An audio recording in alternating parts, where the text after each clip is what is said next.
అరటికాయతో చాలా రకాల రెసిపీస్ ట్రై చేస్తూ ఉంటారు కానీ చాలా మంది తినడానికి ఇష్టపడరు కదా. ఒక్కసారి నేను చెప్పినట్టు ఈ ఫ్రై రెసిపీ ట్రై చేయండి. ప్రతి ఒక్కళ్ళు కూడా చాలా ఇష్టంగా తింటారు. ఉట్టి నోటిని కూడా తినేయచ్చు, లేదంటే పప్పు సాంబారు దేంట్లోకైనా సరే నంచుకోవచ్చు. చాలా బాగుంటుంది. అరటికాయకి చెక్కు తీసేసి పల్చగా చక్రాల్లాగా కట్ చేసుకోవాలి. వీటిని వాటర్లో వేసుకుని కొద్దిగా ఉప్పు చల్లుకుంటే నలుపు రాకుండా ఉంటుంది. 2-3 సార్లు వీటిని కడిగేసుకున్న తర్వాత వేరొక ప్లేట్లోకి తీసుకుని దీంట్లో కావాల్సినంత పసుపు, ఉప్పు, కారం, ధనియాల పొడి, కొద్దిగా ఆయిల్ వేసి కలుపుకోవాలి. టేస్ట్ని చూసి అడ్జస్ట్ చేసుకుని కలుపుకోవాలి. చేత్తో కలిపేస్తే విరిగిపోతాయి, పల్చగా ఉంటాయి కాబట్టి కొంచెం ఇలాగ ఎగరవేస్తూ కలిపామనుకోండి ప్రతి ముక్కకి కూడా చక్కగా ఉప్పు కారం అనేది పడుతుంది. స్టవ్ మీద బాండీ పెట్టుకుని కొద్దిగా ఎక్కువగానే నూనె వేసుకోవాలి.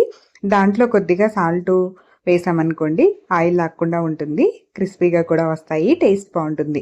ఈ ముక్కలన్నీ కూడా ఆయిల్లో విడివిడిగా వేసుకుంటూ చక్కగా ఫ్రై చేసుకోవాలి. హై ఫ్లేమ్లోనే చేసుకోవచ్చు, సిమ్లో అవసరం లేదు. ఒక్కొక్క స్టేజ్లో కలర్ మారుతూ చక్కగా ఇలాగా క్రిస్పీగా తయారవుతాయండి. నేనైతే ఈ స్టేజ్లో ఉన్నప్పుడు కొంచెం కరివేపాకు వేసి స్టవ్ ఆఫ్ చేసేస్తున్నాను. మీకు ఇంకా క్రిస్పీగా కావాలంటే ఇంకొంచెం కూడా ఫ్రై చేసుకోవచ్చు. సాల్ట్ వేసాం కదా, అస్సలు ఆయిల్ అయితే లాగవండి, చక్కగా పొడి పొడిలాడుతూ వస్తాయి. పైన క్రిస్పీగా లోపల సాఫ్ట్గా చాలా బాగుంటుంది. మీకు ఇంకా క్రిస్పీగా కావాలనుకోండి ఇంకాస్త ఎక్కువగా కూడా వేపుకోవచ్చు. మనం ఫ్రై చేసిన ఆయిల్ కూడా వేస్ట్ చేయకుండా దీన్ని ఎగ్స్ వేయించుకోవడానికి వాటికి కూడా వాడుకోవచ్చండి. 2 కాయలకి ఇన్ని చిప్స్ అయితే అయ్యాయి. చల్లారిన తర్వాత ఇంకాస్త బాగుంటాయి. పప్పు కానీ, సాంబార్ కానీ, పప్పుచారు కానీ దేంట్లోకైనా సరే బెస్ట్ కాంబినేషన్ అండి.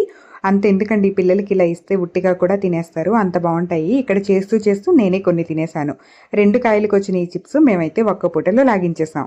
మీరు ఒకసారి తప్పకుండా ట్రై చేసి చూడండి. ఫ్రై అయిన తర్వాత ఉప్పు కారం వేసే కంటే కూడా ఇలా ఉప్పు కారం కలిపి చేస్తే సూపర్గా ఉంటుంది.